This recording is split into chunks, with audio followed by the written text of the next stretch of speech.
सामंतवाद का विकास क्यों हुआ, उसके क्या रीजन रहे हैं और भारत में सामंतवाद के विकास का क्या कारण रहा है, तो उसमें सबसे पहला जानते कारक क्या है। मैंने जो विशेषता आपको बताई थी ना, वही क्या है इसके विकास का कारक भी है। जैसे क्या, भूमि अनुदान। भूमि अगर अनुदान में ना दी जाती तो सामंतवाद का उदय नहीं होता। ऐसा कहाँ मिलता है इतिहास में, जो पहला कारण है। अगर आप पढ़े हों, थोड़ा सा जानते हो, या चाहे किसी भी बुक को पढ़े हों, तो कहीं ऐसा है कि जिसने कोई ऐसा राजा जिसने ब्राह्मणों को भूमि को अनुदान में या दान में दे दिया हो, कोई किसी का नाम बताइए।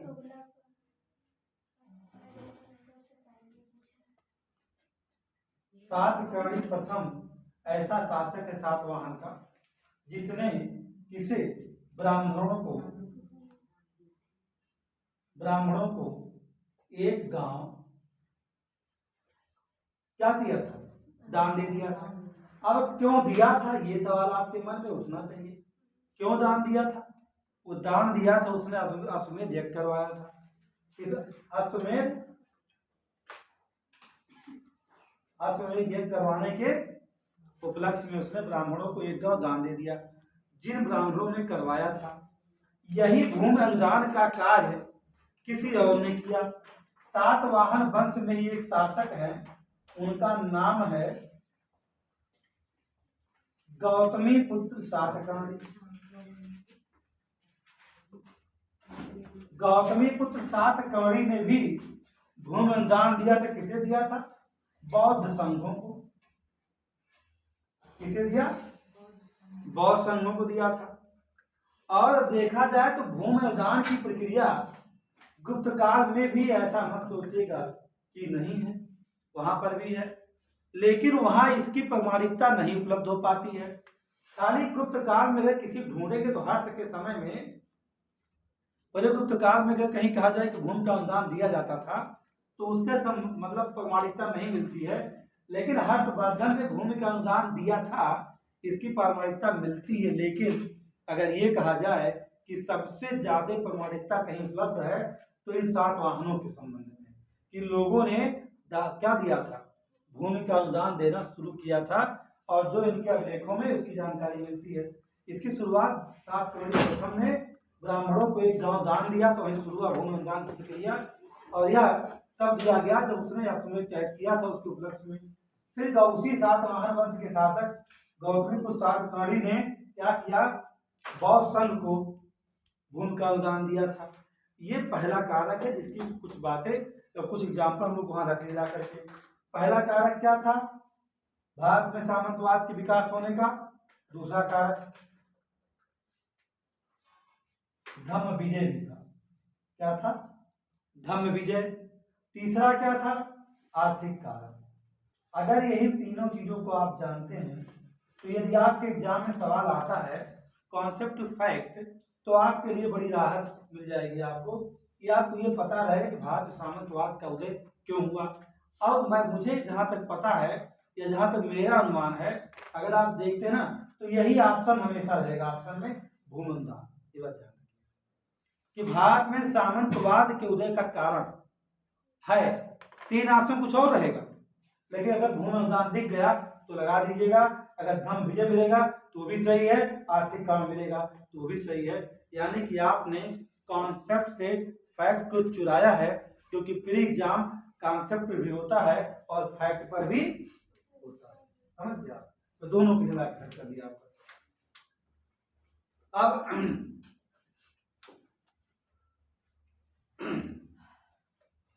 जैसे कि जिस पूर्व मध्यकाल को हम पढ़ना चाहते हैं, उसकी एक पृष्ठभूमि बनाई जाती है।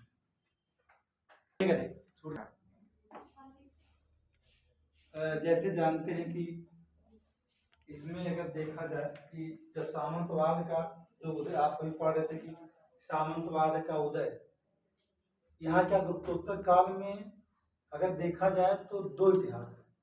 एक उत्तर भारत का है, एक दक्षिण भारत का इतिहास है। उत्तर दक्षिण भारत में देखा जाए तो इन छोटे छोटे राजवंशों के आने का कारण कहाँ छिपा है, कि विकेंद्रीकरण की प्रवृत्ति ने क्या किया है, यानी विकेंद्रीकरण की प्रकृति ने छोटे छोटे राज्यों को उदय करने में मदद की है, यही कहने का मतलब है। अब जो उसमें कहा, आप ऐसे नहीं कह सकते कि हाँ एक बार पढ़ेंगे चौहान फिर जाके दक्षिण भारत में पढ़ेंगे सातवाहन, ऐसा नहीं कर पाओगे आप। आपको इन्हें अलग करना होगा, अलग करके पढ़ोगे तो समझ में आएगा। यानी कि दो शक्तियां कह सकते हैं, भारत को गुप्तोत्तर के बाद हम दो शक्तियों में ला सकते हैं, उत्तर भारत दक्षिण भारत। उत्तर भारत में प्रतिहार, चालुक्य, चौहान, परमार, पाल वंश, सेन वंश, कश्मीर के इतिहास में आप पढ़ लेंगे उसी में। ऐसे चंदेल वंश जो खजुराहो में, उसको पढ़ लेंगे। या इसमें से कोई आप खुद स्वयं बताइएगा कि कोई ऐसी टॉपिक है जिसे छोड़ा जा सकता है, बताइए। यहाँ से तो बहुत सारे क्वेश्चन आते हैं, कोई भी टॉपिक यहाँ से आप ब्रेक नहीं कर सकते हो। तो ब्रेक नहीं कर सकते हो तो आपके पास इसका कंटेंट बना होना चाहिए, तभी तो आप रिवीजन करके एग्जाम में जा पाओगे। आजकल वनडे एग्जाम में भी इन वंश से सवाल बना लिया जाता है। इन वंश का संस्थापक कौन है? वनडे में क्या बनाया जाता है कि प्रतिहार वंश का संस्थापक कौन है, ये सवाल आता है। कौन पर संस्थापक? किसी को पता है? हाँ, हरिश्चंद्र। कल बदले मोदी जो ब्राह्मण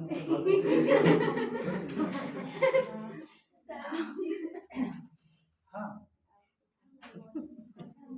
जैसे बेटा जानते हैं हरिश्चंद्र है इसके संस्थापक, प्रतिहार। अब कहेंगे सर ये कैसे? ज्यादा अनिता दिमाग जो डाल दे क्या याद, आप सोचेंगे कि ये कहाँ नया सवाल आ गया है। हरिश्चंद्र ही है वास्तविक संस्थापक, नागभट्ट प्रथम। या दो सवाल है, प्रतिहार का संस्थापक कौन है? हरिश्चंद्र है, और वास्तविक संस्थापक कौन है? नागभट्ट है, और शक्तिशाली शासक वत्सराज। तीन क्वेश्चन है, ये वनडे की बात में किया तुमने।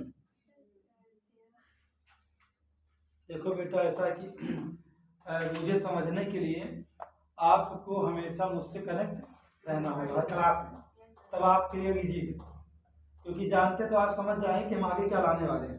अगर आप मुझसे कनेक्ट नहीं है लगा कंटिन्यू, यानी अगर आप एक अच्छे प्रतियोगी हैं, आप में रेगुलरिटी मेंटेन है, तो आप मुझे समझ सकते हो, मेरे साथ आपकी कनेक्टिविटी बनी रहेगी। और अगर आप रेगुलर कंप्यूटर नहीं हैं, आप वही है कि बरसात वाले मेढक जैसे हैं, तो मुझसे कनेक्ट होना बहुत मुश्किल होता है, क्योंकि आपको लगेगा सर क्या पढ़ा रहे हैं तो समझ नहीं आ रहा है। और हमसे कनेक्ट होने के लिए आपको स्टेप टू स्टेप चलना पड़ेगा। कोई भी बिना फर्स्ट स्टेप चढ़े छत पर नहीं पहुंच सकता है। अगर पहुंच जाए तो पहला स्टेप बनाया ही ना जाए, है। चलिए, तो समझ गया, इतना वंश से घबराना नहीं है, बहुत ही कम शब्दों में आपको सारे वंश सेट कर दूंगा। एग्जाम में सवाल आएगा तो मिलेगा भी, टेंशन नहीं लेना जरा सा। फिर सर कैसे होगा, समय नहीं, कोई बात नहीं, इतना जाने कि इसीलिए हम बीच के चैप्टर छोड़ के यहाँ सीधे आ गए, है ना।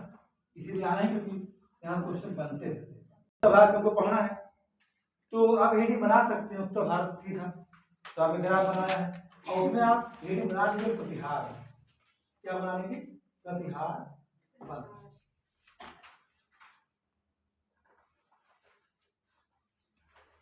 क्या? प्रतिहार वंश। अब एक सवाल उठता है, ये प्रतिहार वंश कहाँ थे? ये तो सवाल है नहीं बेटे, कहाँ थे?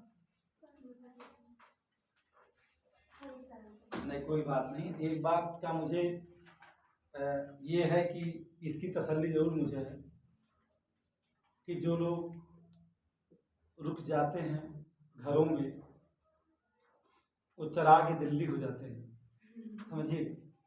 मतलब कि जो घरों में रुक जाते हैं, हमको तो ये लगता था कि वो पढ़ते हैं, लेकिन पढ़ते नहीं, ये चीज तो कंफर्म है ना। ये प्रतिहार मालवा में,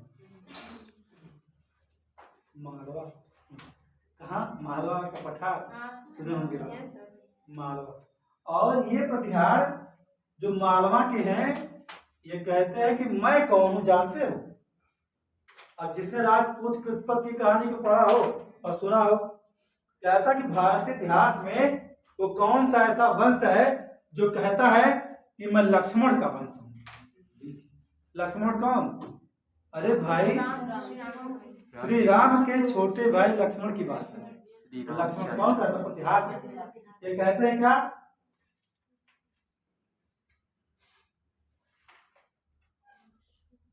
लक्ष्मण के वंश हैं।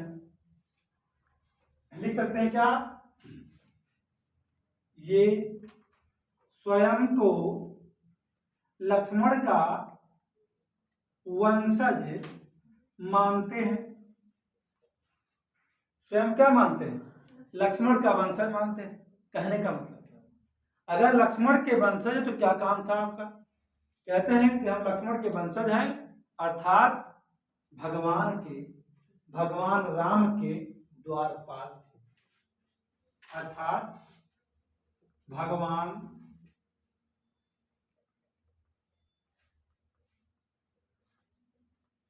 श्री राम के द्वारपाल। अब आपके लिए ये अच्छा सवाल है। भगवान श्री राम के द्वारपाल। तो एक शब्द और यहां लिखा जाता है क्या? कहते हैं गुर्जर प्रतिहार। तो उसका भी तो आपको जवाब ढूंढना होगा। आपको लग रहा होगा कि 2 वीडियो हम लोग जो शूट किया गया था वो लगता कि ऐसे ही है। टाइम नहीं बर्बाद किया गया था कल आपका। उसमें बताया गया था ये कि राजपूत कौन है, गुर्जर कौन है, क्षत्रिय कौन है, पूरी कहानी कर चली है ना। तो गुर्जर शब्द अगर बात किया जाए तो पहले आपने प्रतिहार को जान लिया। प्रतिहार क्या? प्रतिहार वंश मालवा में प्रतिहार कहते हैं कि मैं कौन हूँ? मैं लक्ष्मण का वंशज हूँ। कहने का मतलब क्या है कि हम भगवान राम के द्वारपाल थे। ये कौन मानते हैं? जो मालवा के प्रतिहार हैं वो मानते हैं। अब चूंकि लिखा जाता है क्या गुर्जर प्रतिहार, तो लिखा गया गुर्जर प्रतिहार, तो जाहिर सी बात है कि हमें गुर्जर को स्पष्ट कर लेना चाहिए कि गुर्जर क्या। तो कहा गया क्या? इस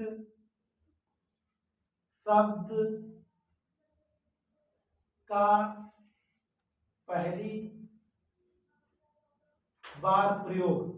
आप किसी पूछे कि गुर्जर शब्द का पहली बार प्रयोग किसने किया था, तो उन्हें सांप सूंघ जाएगा, है ना। सोचो किसने किया होगा। अंदर की बात ही तो उत्तर प्रदेश लोक सेवा आयोग ताबूत आपके कंपटीशन के ताबूत में कील ठोक देता है। पता कि नहीं आपको? तो अंदर जाता, हम थोड़ा अंदर जाते। वो अंदर जाता तो हम लोग भी चल रहे अंदर। भाई आज तो उसने कहा सीधा कि गुर्जर शब्द का प्रयोग सबसे पहले किसने किया? आपसे कहा दिया किस अभिलेख में किया? आपका सारा ज्ञान धरा का धरा रह जाए।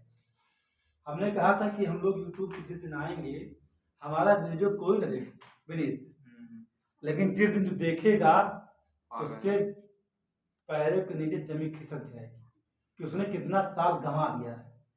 ये जानिए, मैं आना नहीं चाहता था इसीलिए खाली, क्योंकि एक जो गुड कंटेंट है वो जानते हैं इतना। अगर किसी 2-4 के कहीं ऐसा कभी हो जाए कि बहुत बेहतर चीजें हम लोग कर ले जाएं तो बहुत सारे विरोध का भी सामना करना पड़ सकता है। कहते ना कि सही बात को बताना खतरे को मोल लेना, है ना। ये जानिए कि बहुत खतरे का मोल, कोई भी इसकी चर्चा नहीं करता है। यहाँ तक कि बड़े बड़े टीचर इतिहास के हैं इस पे मौन होते हैं, कहते हैं हमको तो नहीं पता। कहेंगे तो फैक्ट है।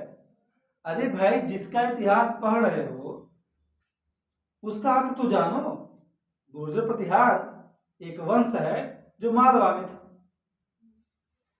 फिर कन्नौज राजधानी बनाएगी, इससे क्या। भाई मालवा का मूलतः कहाँ? मालवा में है ना। तो मूलतः मालवा में है तो गुर्जर का शाब्दिक अर्थ पता होना चाहिए और प्रतिहार का ही पता होना चाहिए। प्रतिहार का शाब्दिक अर्थ जानते क्या होता है? पता किसी को नहीं।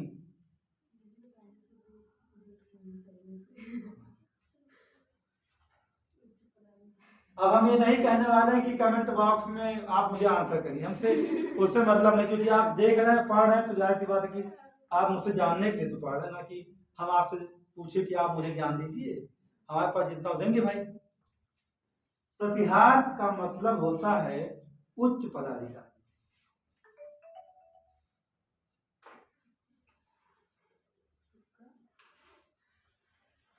क्या होता है? उच्च पदाधिकारी। और गुर्जर शब्द का पहली बार किसने अगर प्रयोग किया है तो वो है रवि कीर्ति। और रवि कीर्ति ने इसकी चर्चा कहाँ की? अपने यहोल अभिलेख में। यहोल अभिलेख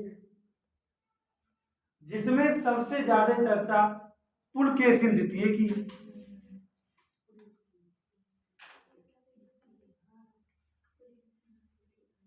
पुलकेशिन द्वितीय की सबसे चर्चा।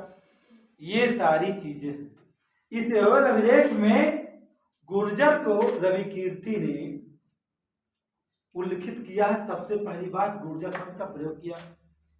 और इसी गुर्जर को किसी ने, जिसका नाम था ह्वेनसांग, जब गाना गाएंगे, है ना, मतलब यही तो है। ह्वेनसांग ने क्या कहा था? कुचेलो। क्या कहा इसने? कुचेलो नहीं, कुचेलो। अलग स्पेस होता है। कुचेलो किसने कहा? ह्वेनसांग।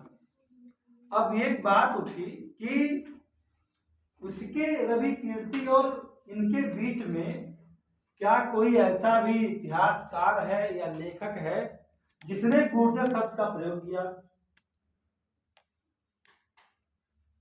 गुर्जर शब्द का प्रयोग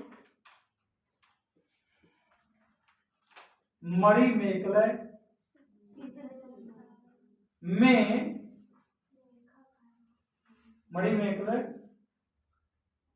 में किसने किया? शीतले सत्यनारायण। ये तुम्हें बताने के लिए बोला, तुम मरलो के दिक्कत करता। मणिमेखले लिखा जाता है, मणिमेखले। उन्होंने भी इसका प्रयोग किया। ठीक है, किसका? गुर्जर शब्द।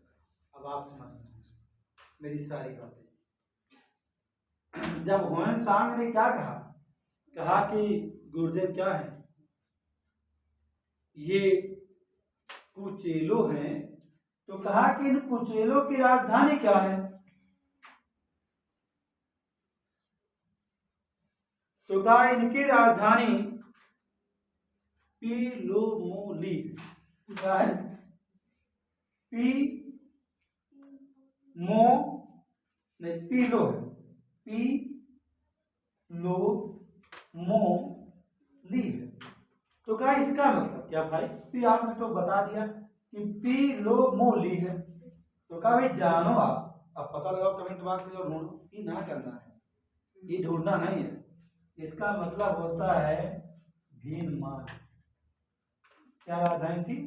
भीनमाल या श्रीमान। ये इनकी राजधानी थी। अब इन गुर्जरों की बात किया जाए तो सुलेमान ने एक शब्द इन्हें गुर्जर प्रतिहार नमस्कृति क्या कहा? सुलेमान कौन है? कब आया था भारत?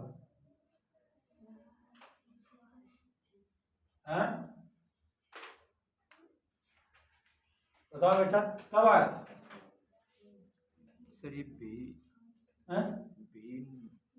श्रीमाल, भीनमाल, बताइए। हाँ, हिंदी पीलोमोली, ये भीनमाल राजधानी है गुर्जरों की। और इसको इसने ह्वेनसांग ने चीनी भाषा में कहा। ये चीनी भाषा कुचेलो गुर्जर। ठीक है, क्या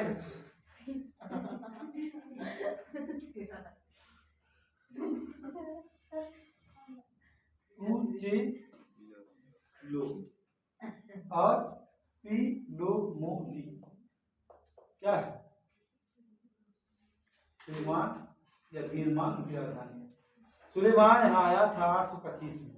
ध्यान रखिए 825 में कौन आया? सुलेमान। हाँ एडी है ईस्वी। कहा क्या? कहा प्रतिहार राज्य जीव के आकार के समान है। क्या कहा? प्रतिहार राज्य जीव के आकार के समान है। जो डाकुओं से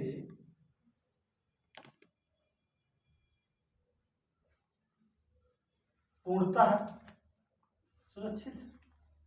ये पूछा जाएगा आपसे कि प्रतिहार राजवंश को किसने जीव से प्रतिहार राजवंश की तुलना किसने जीव से कर दी? बस एक जीव शब्द याद रखिएगा। प्रतिहार राजवंश जीव के समान है जो डाकुओं से पूर्णतः सुरक्षित। किसने का? सुलेमान ने। और सुलेमान 825 में कहा आया? भारत की यात्रा किया, एक अरबी यात्री। ऐसा नहीं मिला थी ना, ना मिले ऐसा मत, जो नहीं मिलेगा जहाँ मिलेगा। पढ़े ना? हाँ ये नोट्स में है। चलिए फिर आगे कहा? इन प्रतिहारों यानी गुर्जरों की बात करेंगे आप। गुर्जर को किसने अलजुज कहा है? अलजुज। गुर्जर क्या है?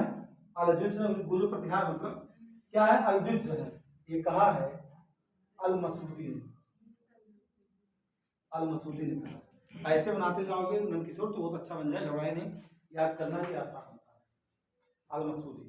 ठीक, अब बात समझ में? ये थी किसकी पृष्ठभूमि? ये पृष्ठभूमि थी गुर्जर प्रतिहार।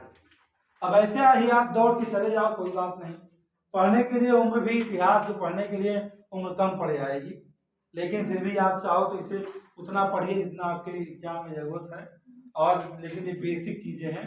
आप अगर गुर्जर प्रतिहार पढ़ रहे हो और आपको यही नहीं पता हो कि गुर्जर का क्या अर्थ होता है, प्रतिहार का क्या अर्थ होता है, गुर्जर शब्द का पहली बार प्रयोग क्या किया गया था, और प्रतिहार अपने आप को स्वयं क्या मानते हैं, अगर इन सवालों का उत्तर आप नहीं ढूंढ पा रहे तो इसका मतलब सीधा कि आप अपने साथ सिवाय मजाक के और कुछ नहीं कर रहे हैं। अब आप डिसाइड करो कि मजाक करोगे फिर क्या करोगे। समय का गंवाना, उम्र को खत्म करना और बुढ़ापे की ओर चले जाना। जो आनंद युवावस्था में है वो जीवन का आनंद अधिक होने पर है नहीं। जो मजा 21 से लेके 26-27 के बीच में है वो मजा 26-27 के बाद नहीं है बेटा। ये बात अच्छे जानिएगा। जीवन का असली मजा उसी में है। अब आप उसको आप पढ़ के गंवाना चाह रहे हैं, वो भी अच्छे से नहीं पढ़ रहे हो। कौन सा सुकून है? ना अच्छा खा सकते हो, क्या खाओगे? दाल चावल और क्या आलू का चोखा। कभी रोटी मिली कभी वो नहीं मिला, और पूरी उम्र गंवा दिए। स्किन ढल गई, चेहरे की रौनक चली गई। लड़का हो चाहे लड़की हो, चेहरे की रौनक चली गई। कब जाओगे? जिंदगी कब सुधरेगी? शादी विवाह करोगे ऐसी दशा होगी कि हनीमून जाने की नौबत रहेगी ही नहीं। खुली बात, चांस ही नहीं, क्योंकि आपके फेस पे कुछ कितना फेशियल प्लास्टर पेज लगाओगे कुछ मतलब नहीं निकलेगा। वो जैसे पानी पड़ेगा उतर जाएगा। तो फिर उस समय जो आप उसमें से समय निकाल करके जो आपके जीवन के आनंद का समय है उसका समय निकाल के पढ़ रहे इतिहास, उसके बाद पता नहीं हमको प्रतिहार क्या होते हैं। अरे समाज आता है, धरा फट जाती समाज आते आप तो ज्यादा अच्छा। ये कहना अब आपके लिए अनुचित है। और मैंने कल भी कहा था कि आप जब सिविल में कदम रख दिए हैं तो ये बात बहुत अच्छे से जानिए कि आप छोटी छोटी बातों को जानिए, बेवजह की बातों को ना जानिए। बेवजह की बातों को मत जानिए। चलिए देखिए, गुर्जर प्रतिहार वंश संस्थापक कौन है? हरिश्चंद्र। जब सवाल बनता है क्या वास्तविक संस्थापक, क्या वास्तविक संस्थापक कौन है? तो तो अभी संस्थापक कौन? नागभट्ट प्रथम। नागभट्ट प्रथम है। और जब ये सवाल आपसे पूछा जाए कि गुर्जर प्रतिहार वंश में शक्तिशाली शासक कौन है, सबसे अधिक शक्तिशाली कौन है, ये ढूंढिए। तो वो है वत्सराज।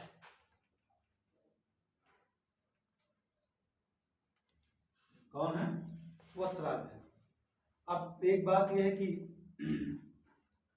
जो वत्सराज हैं या नागभट्ट प्रथम की बात किया जाए तो नागभट्ट जो प्रथम के बारे में ये बहुत ज्यादा ऐतिहासिक जानकारी नहीं उपलब्ध है।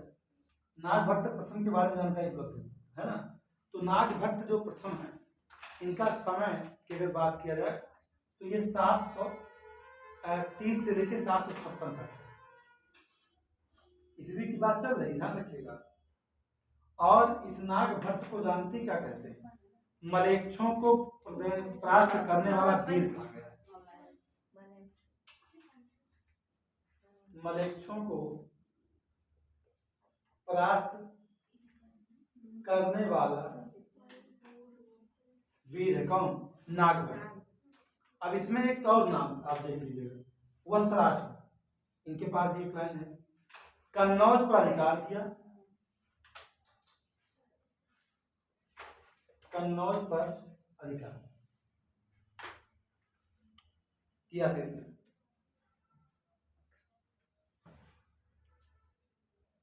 ये इनकी बेसिक जानकारी है ना।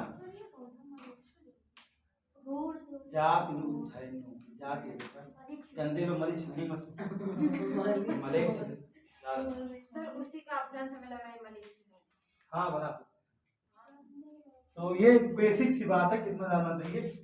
और इसी में भी मैसर जो है बताया थी नहीं नागभट्ट प्रथम विद्या संस्था।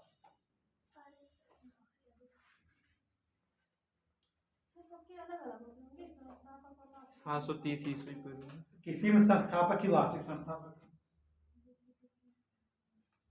किसी ने विकसित जो करेगा, जो अधिक उत्साह विकसित कर देगा उस वंश को, तो क्या हो जाएगा? वास्तविक सुव्यवस्थित कर देगा शासन व्यवस्था। तो यहाँ नागभट्ट प्रथम। अब यानी कि एक सवाल मिल गया आपको। पहला क्या? संस्थापक। दूसरा क्या? वास्तविक संस्थापक। तीसरा क्या? शक्तिशाली। अब जानते हैं, पूछ ले कि गुर्जर प्रतिहार वंश का सबसे अधिक शक्तिशाली शासक था। अब आप सही भी बात कर रहे हैं, जो भी छोटा सा एग्जाम है इफेक्ट कीजिए, आप कहीं भी देख लीजिए। आ गया नहीं पता, जाओ नहीं पता फिर हो जाओ, फॉलो करोगे। अगली बार दे देना 5 साल बाद जब वैकेंसी फिर आएगी 18 5 23 आई है। 18 बाद 23 में आरों की 21 3 2 23 आई है जबरदस्त। 21 दिन 24 जा रही है। 24 दिन 27 तो चुनाव आएगा एक आदित्य जी का, तो फिर तो आएगी वैकेंसी। आप तो घबरा रहे हैं।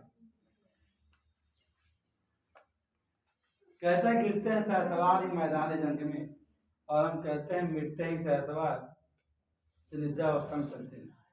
ये मेरा मानना है। लापरवाह मिटते हैं इस मैदान जंग में। थोड़ी सी जानकारी मिल गई, हमें तो बहुत आता है भाई, हमसे ज्यादा किसी को आता ही नहीं है, जानते हैं हम, बस उसी में लग जाते हैं। कहते हैं बेटा, आप नहीं कहते तो क्या सब नहीं कहते क्या? अभी आप ही उस दिन गई थी, मेरा पता नहीं कौन सा प्राचीन तैयार हो गया है। सर से कहते हैं मुझे कुछ नहीं आता है, मुझे कभी नहीं कहते हैं। इतना प्राचीन तैयार हो गया है। हम तो जान इकट्ठा करते हैं लोग। मैंने कहा कि 730 से 756 ईस्वी इसका समय है। और ये कहा जाता है क्या, इसे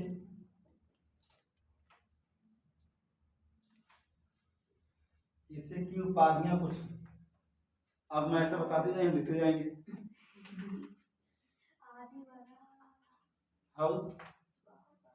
हाँ बहुत कुछ है, तो आज हो रहा है कहेंगे और बताइए भाई।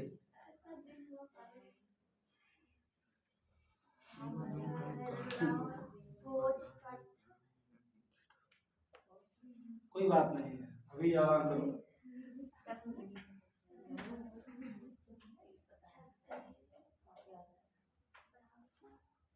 सत्य ब्राह्मण इसकी एक उपाधि है। राम का प्रतिहार,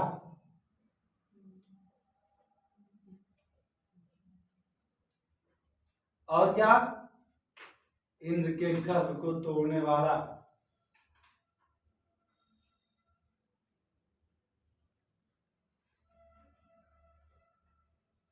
तोड़ने वाला।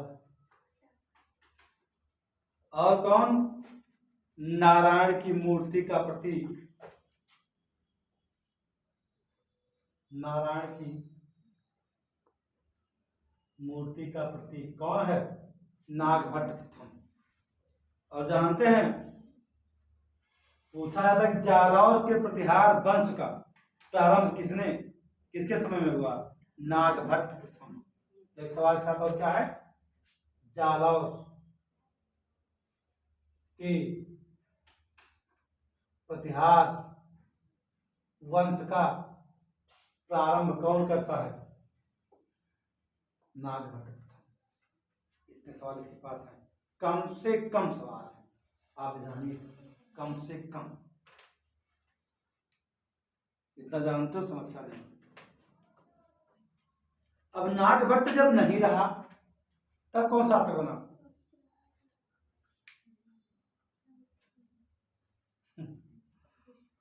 फंस गई ट्रेन, कौन बना,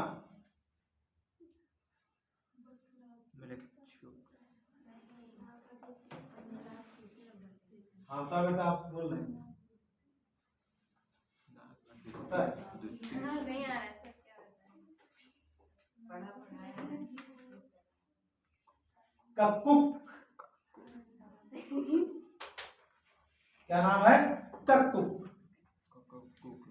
ये कौन है, नागभट्ट का भतीजा है ये। किसका भतीजा, नागभट्ट।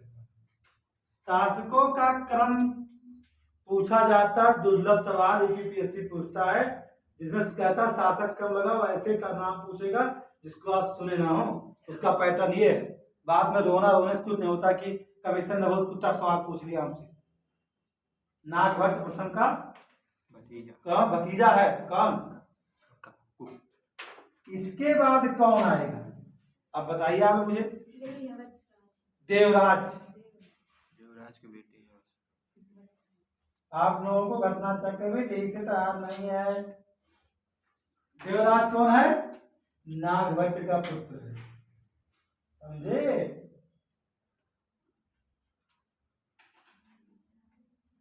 क्या है, नागभट्ट का पुत्र है। देवराज के बाद कौन आएगा, वत्सराज।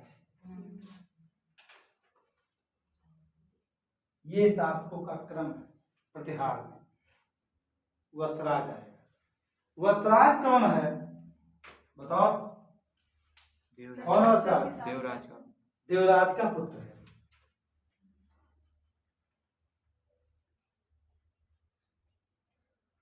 देखा, ये है देवराज का पुत्र है। अब वत्सराज पे पूरी कहानी है जिसको आज मैं आपको सुना नहीं सकता हूँ।